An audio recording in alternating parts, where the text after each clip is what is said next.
जा रहे हैं स्ट्रेट लाइन, जिसमें हम लोग reduction of a general form to standard form. इससे पहले मैंने आपको 10 एक्सरसाइज 10.2 एनसीईआरटी बुक से करवाया था, तो 7 पार्ट हो चुके थे। अब इसका आगे रिडक्शन फार्मूला है।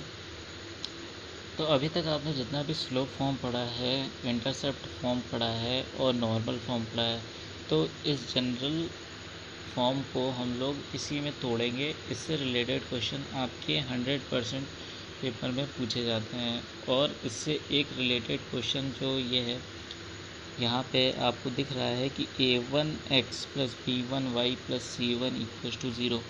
ये एनसीईआरटी की बुक में एक एग्ज़ाम्पल या फिर क्वेश्चन बना करके दिया है, लेकिन कंपटीशन में इस फॉर्मूले का इस्तेमाल एक ट्रिक की तरह किया जाता है। जिसको ये पॉइंट पता होगा कि a1x plus b1y plus c1 equals to 0, a2x plus b2y plus c2 equals to 0 अगर दिया है और b1 b2 0 के बराबर नहीं है, तो अगर ये दो लाइन की इक्वेशन दे रखी हुई है, दो लाइनें पैरेलल हैं, तो a1 upon b1 equals to a2 upon b2 होगा। वहाँ पे आपको वैल्यू निकालने को बोला जाता है। इसी तरीके से परपेंडिकुलर अगर लाइनें दे रखी हुई हैं, तो a1 a2 plus b1 b2 equals to 0, या फिर आपसे डायरेक्ट यही जो रिज़ल्ट है यही आपसे पूछ लेगा। आपको ऑप्शन 4 दे दिए जाएंगे और रिज़ल्ट पूछेगा। ठीक है, आपको हमेशा दिया रहेगा कि दो लाइनें या तो पैरेलल है या फिर परपेंडिकुलर है, या फिर आपको ये दे रखा होगा तो ये पूछेगा, ये दे रखा होगा तो ये पूछेगा। ठीक है, तो इस वीडियो को देखना आपके लिए इम्पोर्टेंट भी है, क्योंकि यहाँ से आपके 11th क्लास में भी क्वेश्चन बनेंगे काफ़ी ज़्यादा, और आगे जा कर के 12th क्लास में एक डिटर्मिनेंट का फॉर्मूला है, उसमें भी इस फॉर्मूले का इस्तेमाल किया, इस रिज़ल्ट का इस्तेमाल किया जाता है। फॉर्मूला तो छोड़िए, रिज़ल्ट का इस्तेमाल किया जाता है। चलिए, तो आज हम लोग स्ट्रेट लाइन के पार्ट 8 की बात करने जा रहे हैं। तो सबसे पहले क्या है कि general equation of a line, किसी भी इक्वेशन की जनरल फॉर्म क्या होती है। तो जनरल फॉर्म जो होगी वो होगी ax plus by plus c equals to 0। ये आप अपने दिमाग में बैठा लीजिए, जहाँ पे a क्या है, b क्या है और c क्या है। All these are constant. ये सारे के सारे क्या हैं, कांस्टेंट। आपकी कोई भी लाइन की इक्वेशन होगी, इसका अगर जनरल इक्वेशन पूछा जाता है तो ये कुछ इसी तरह की होगी। ठीक है, अभी एक पॉइंट आता है शिफ्टिंग प्रॉपर्टी, तो अभी आपके में नहीं है। शिफ्टिंग प्रॉपर्टी भी आती है, उससे तो बहुत ही ट्रिकी सवाल हो जाते हैं, जिसका इस्तेमाल हम लोग करते हैं अपने कंपटीशन के पेपर में। ठीक है, ये जो स्ट्रेट लाइन है, इससे एनडीए में भी क्वेश्चन बहुत अच्छे बनते हैं। एनडीए हुआ या फिर किसी भी कंपटीशन लेवल के क्वेश्चन भी बनते हैं इससे। तो आप ज़रूर इस स्ट्रेट लाइन के सभी पार्ट्स को देखें, क्योंकि मैंने बहुत ही बेसिक से इसको कंप्लीट कराया है। ठीक है, और आगे भी मैं कंप्लीट करवा दूंगा। ठीक है, तो चलिए, अब reduction of a general form to standard form में क्या आएगा। ठीक है, जनरल फॉर्म को, यानी हमारी जो जनरल फॉर्म है वो क्या है, ax plus by plus c। ये तो हमारी क्या है, general form to standard form में बदल रहे हैं। अब स्टैंडर्ड फॉर्म क्या आएगी, टू स्टैंडर्ड फॉर्म में अगर हमें बदलना है तो देखिए हम लोग क्या करेंगे। देखिए, यहाँ पे दो चीज़ें आएंगी। एक तो स्लोप इंटरसेप्ट फॉर्म आएगा। आपको जो मेन चीज़ है वो मैं बता रहा हूँ, फालतू की चीज़ नहीं। स्लोप इंटरसेप्ट फॉर्म आएगी, फिर इसके बाद इंटरसेप्ट फॉर्म आएगी, फिर उसके बाद नॉर्मल फॉर्म आएगी। ठीक है, तो ये तीन चीज़ें हम लोग बहुत ही ज़्यादा गहराई से नहीं, लेकिन अच्छे से पढ़ेंगे। ठीक है, तो चलो अब समझते हैं क्या है। A x plus b y plus c equals to zero, ये एक जनरल फॉर्म है। अब हम सबसे पहले हम लोग पढ़ने जा रहे हैं slope form, slope intercept form. अच्छा, मैंने आपको बताया था कि स्लोप फॉर्म क्या होती है, y equals to m x plus c, ये होती है y equals to m x plus c, slope form यही होती है। तो हमें केवल इस इक्वेशन की तरह, इस इक्वेशन के फॉर्म में हमें लाना है इस वाली इक्वेशन को, और इसके बाद इक्वेट कर देना है, ठीक है, इससे। ठीक है, तो सबसे पहले क्या करेंगे, यहाँ से हम लोग क्या करेंगे, b y equals to minus a x minus c, फिर बी से पूरे इक्वेशन को डिवाइड कर देंगे तो हमारे पास बनेगा minus a upon b x plus minus c upon b. अब इस वाली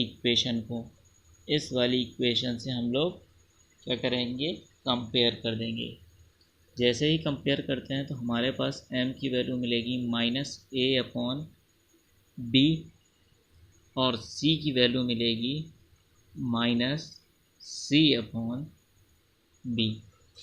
ठीक है, तो ये हमारा है स्लोप इंटरसेप्ट फॉर्म। ठीक है, यहाँ तक बात समझ में आ गई। इसके बाद क्या है कि इंटरसेप्ट फॉर्म क्या होती है, दूसरा है आपके पास इंटरसेप्ट फॉर्म। तो a x plus b y plus c equals to zero. आपको क्वेश्चन कैसे करना है वो मैं यहाँ पे बेसिक से बता दे रहा हूँ। क्वेश्चन में तो आपके पास नंबर दिए होंगे, हो सकता है ए बी फॉर्म में भी दिया हो, तो यहाँ पे मैं तरीका बता रहा हूँ कैसे आपको करना है। तो देखो, आपको सबसे पहले क्या करना है, आपका इंटरसेप्ट फॉर्म आपको मैंने बताया है x upon a plus y upon b equals to one. आपको इस शेप में इस इक्वेशन को बना देना है।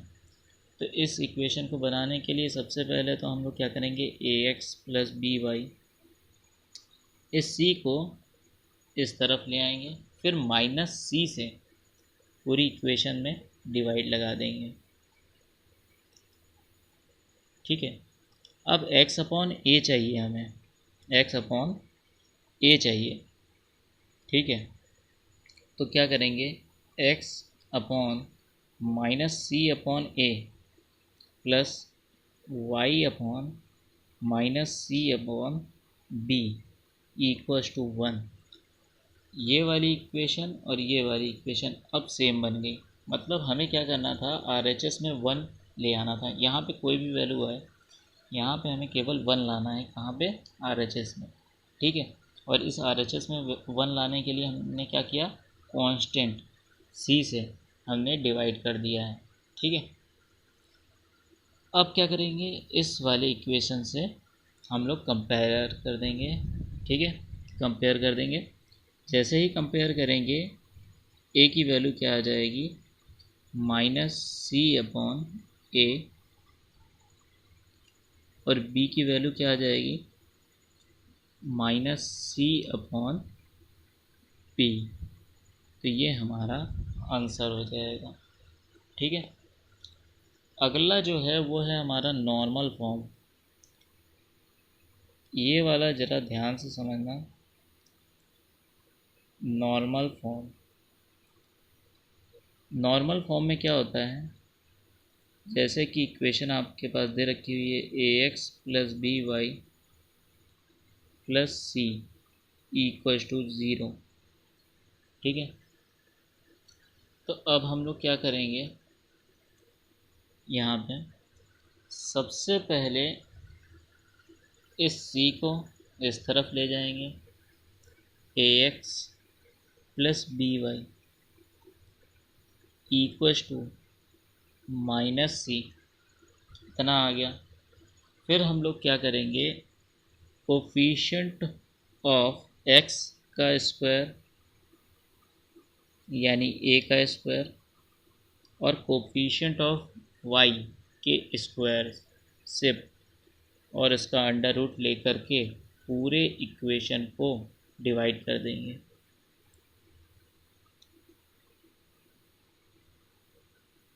ठीक है, इतना कर देने के बाद मैंने आपको एक फॉर्मूला बताया था, x sine alpha plus Y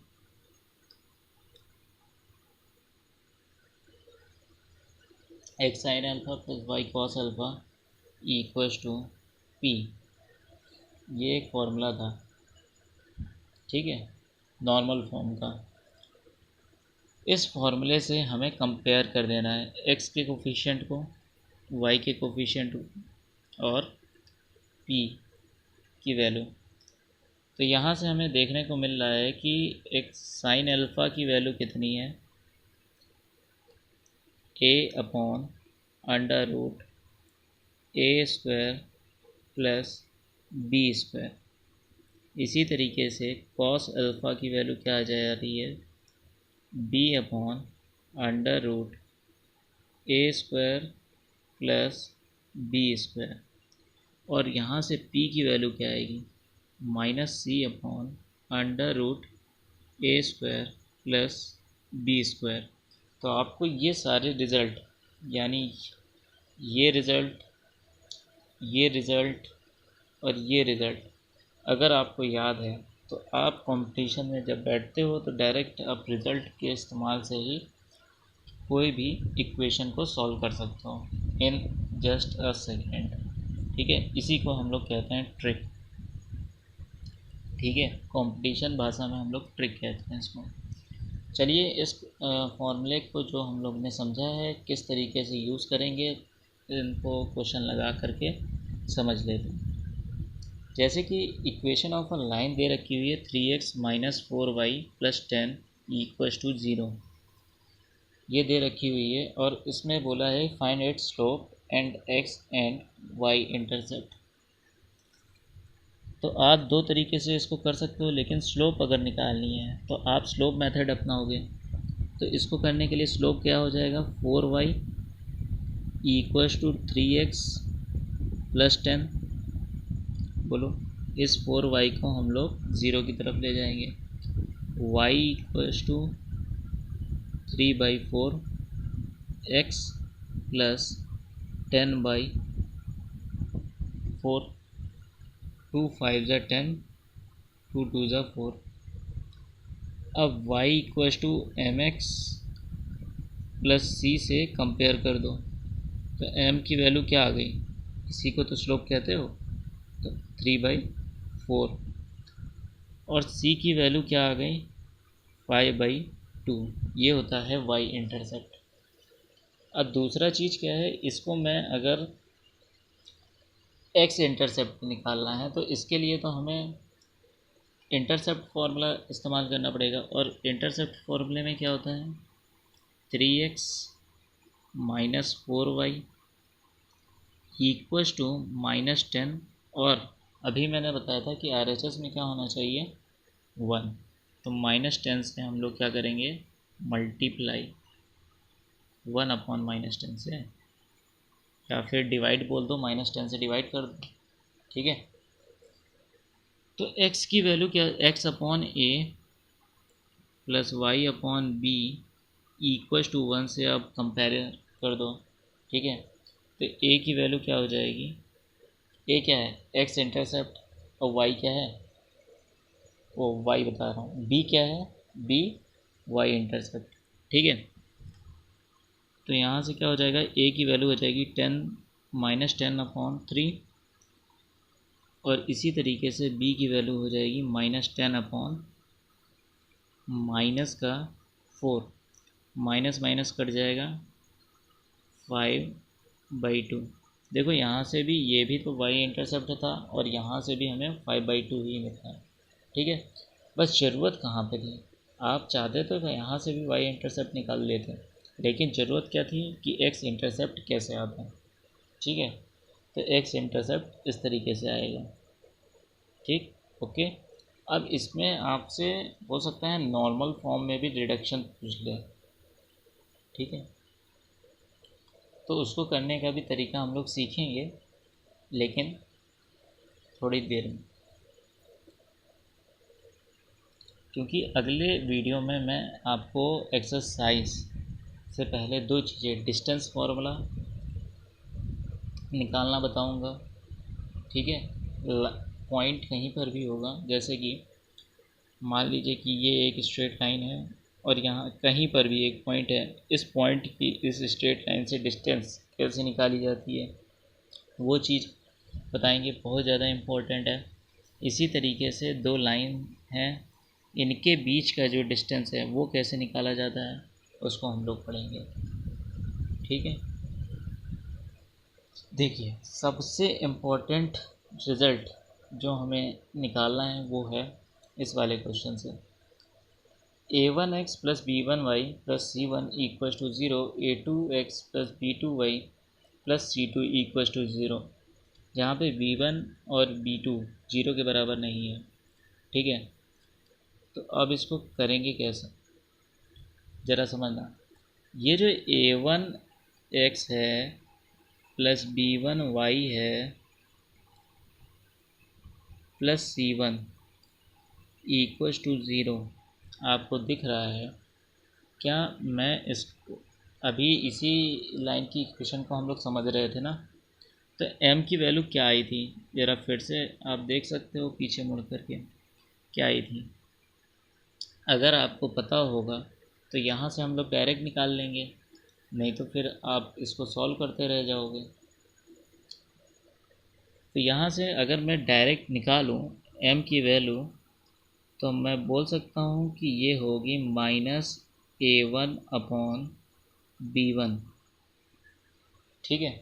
इसी तरीके से अगर मैं इसको निकालना चाहूँ, अच्छा ये एक लाइन की इक्वेशन यानी L1 लाइन की इक्वेशन मैंने मान ली, इसको मैंने कहा L1, इसको कहा L2, ठीक है। तो इस L2 के लिए हमारे पास M2 कितना हो जाएगा, M2 निकालने के लिए अभी हमने बताया क्या होगा, माइनस A2 यानी x का कोफिशिएंट अपॉन y का कोफिशिएंट यानी B2, इतना हो जाएगा। अब क्या कह रहा है कि show that two lines are parallel if a1 upon b1 equals to a2 upon b2। देखो, यहाँ से अगर हम लोग a1 a2 ये हमें दे रखा हुआ है, तो हम लोग कह सकते हैं कि a1 upon b1 minus a2 upon b2 equal है आपस में, ठीक है, क्योंकि ये हमें पॉइंट दे रखा हुआ है। और अगर ये ऐसा है तो m1, क्योंकि इसकी वैल्यू क्या है m1 है, या सिंपल सा समझो, अगर आपके पास ये दे रखा हुआ है क्या कि a1 अपॉन, ये गिवन है a1 upon b1 equals to a2 upon b2।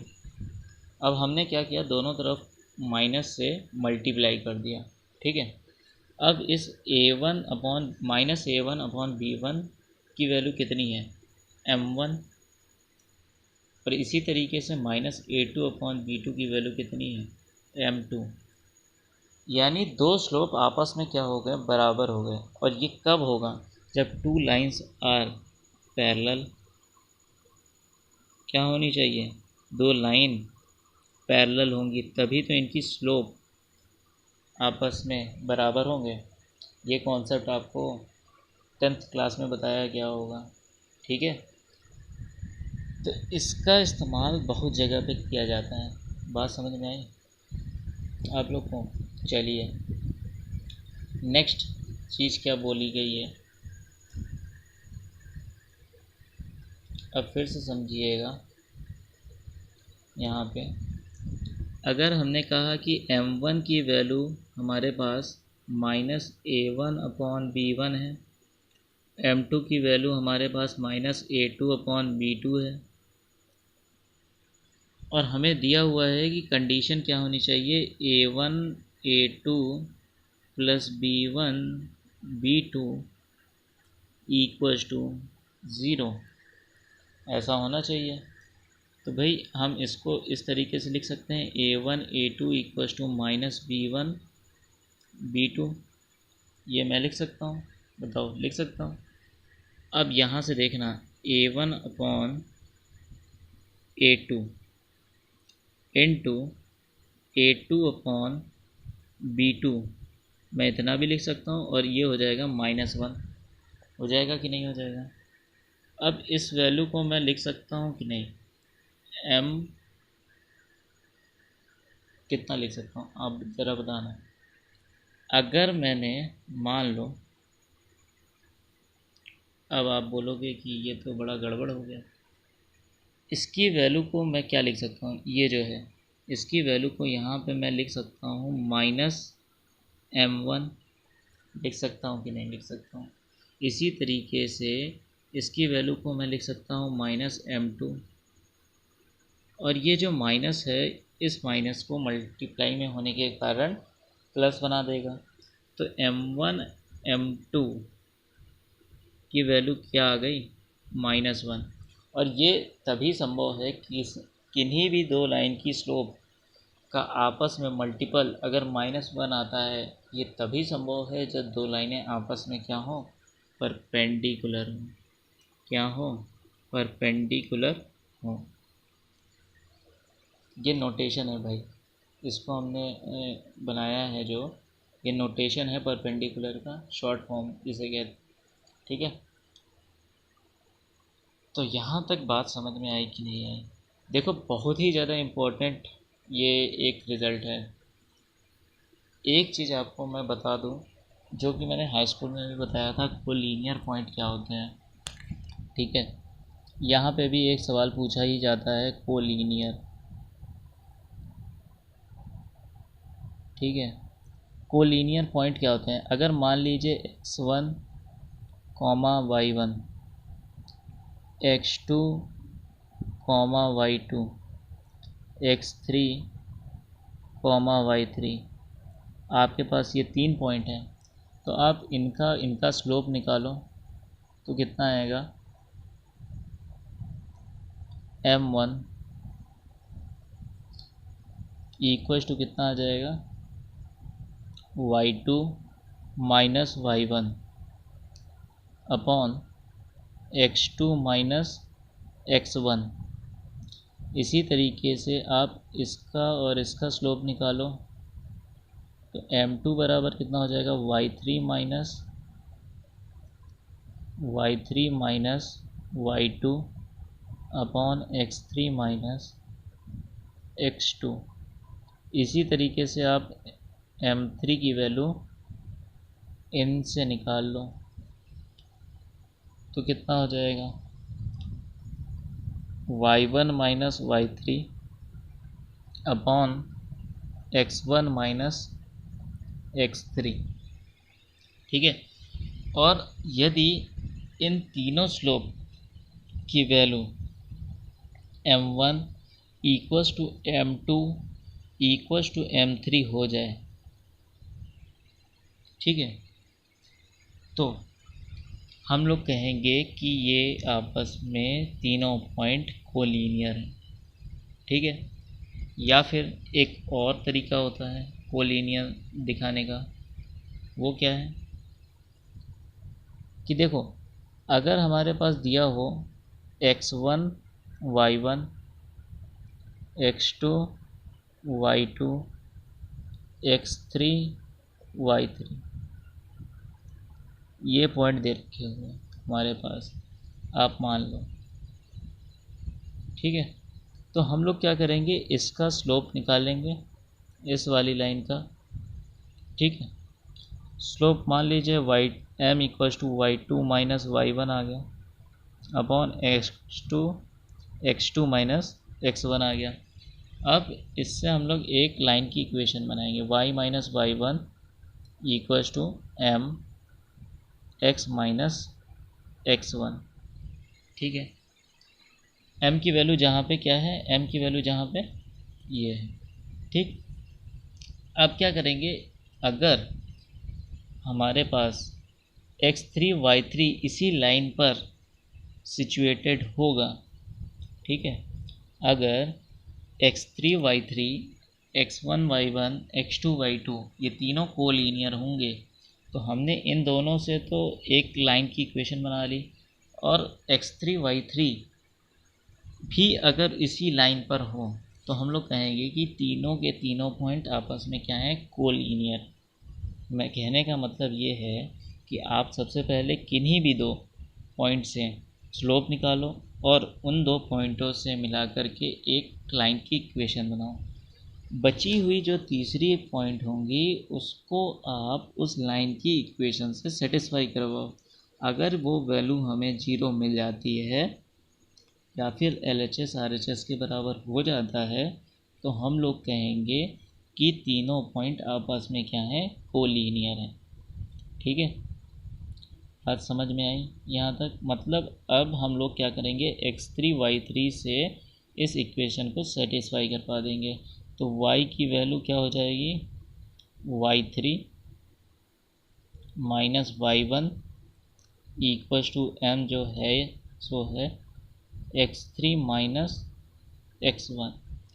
ठीक है, तो अगर इनकी value y3 minus y1 minus m x3 minus x1 की वैल्यू 0 आ जाए तो हम लोग कहेंगे कि दीज 3 पॉइंट्स आर कोलीनियर। क्या है, कोलीनियर। ठीक है, तो बस आज की क्लास में बस इतना ही। बाकी की क्लास हम लोग अगली वीडियो में पढ़ेंगे। धन्यवाद।